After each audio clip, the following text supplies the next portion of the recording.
मुअज़्ज़ज़ नाज़रीन, अस्सलामु अलैकुम वरहमतुल्लाहि वबरकातुहू। सूरह आल इमरान मदनी सूरत है। ये 200 आयत पर मुश्तमिल है और ये कुरान करीम की तीसरी सूरत है। इसकी बहुत ज़्यादा अहमियत और फजीलत हदीस मुबारका में आई है।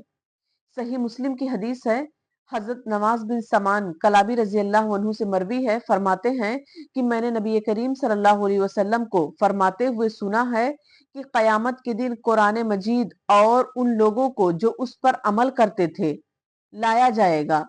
उनके आगे सूरतुल बकरा और सूरह आल इमरान होंगी। रसूलुल्लाह सल्लल्लाहु अलैहि वसल्लम ने उन सूरतों के लिए 3 मिसालें बयान फरमाई जिन्हें मैं अब तक नहीं भूला। वो इस तरह से हैं जिस तरह की 2 बादल हो या 2 सियाह साइबान हो और उन दोनों के दरमियान रोशनी हो, या सफ बंधी हुई परिंदों की 2 कतारें हों। वो अपने पढ़ने वालों के लिए झगड़ा करेंगी। इसी तरीके से हजरत अबू उमामा बाहली रजी अल्लाह अन्हु फरमाते हैं कि मैंने नबी करीम सल्लल्लाहु अलैहि वसल्लम को फरमाते हुए सुना कि कुरान मजीद पढ़ा करो, क्योंकि ये कयामत के दिन अपने पढ़ने वालों के लिए सिफारिशी बनकर आएगा।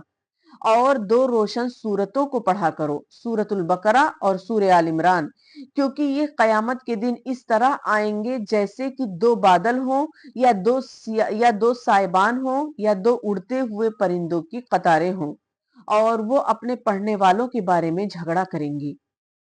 तो ये सूरत बहुत ही अहमियत की हामिल है, खुसूसन इसके आखिर की 10 आयत, यानी सूरह आल इमरान के आखिर की 10 आयत बहुत अहमियत की हामिल हैं।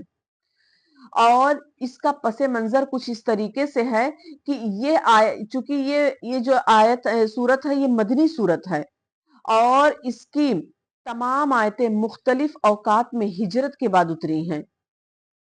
इसका इब्तिदाई हिस्सा यानी 1 से लेकर 83 तक 83 तक आयात में ईसाइयों के एक वफ्द नजरान का जिक्र किया गया है, जो सन 9 हिजरी में नबी करीम सल्लल्लाहु अलैहि वसल्लम की खिदमत में हाजिर होता है। और ईसाइयों ने आकर नबी करीम सल्लल्लाहु अलैहि वसल्लम से अपने ईसाई अकायद और इस्लाम के बारे में मुबाहसा व मुज़ाकरा किया, जिसका रद्द किया गया। फिर उसके बाद उन्होंने नबी करीम सल्लल्लाहु अलैहि वसल्लम से हजरत ईसा अलैहिस्सलाम के बारे में सवाल किया और उस पर इजहार हक और दलाइल के बावजूद नजरान के वफ्द ने राह इनाद इख्तियार किया। तो आखिरी फैसले के लिए अल्लाह ताला ने नबी करीम सल्लल्लाहु अलैहि वसल्लम को मुबाहला करने का हुक्म दिया और नबी करीम सल्लल्लाहु अलैहि वसल्लम ने उन्हें मुबाहला करने की दावत दी, जो कि आगे आएगा, जिसका जिक्र सूरतुल बकरा में यहूदियों का जिक्र किया गया है और सूरह आल इमरान में ईसाइयों का जिक्र किया गया है।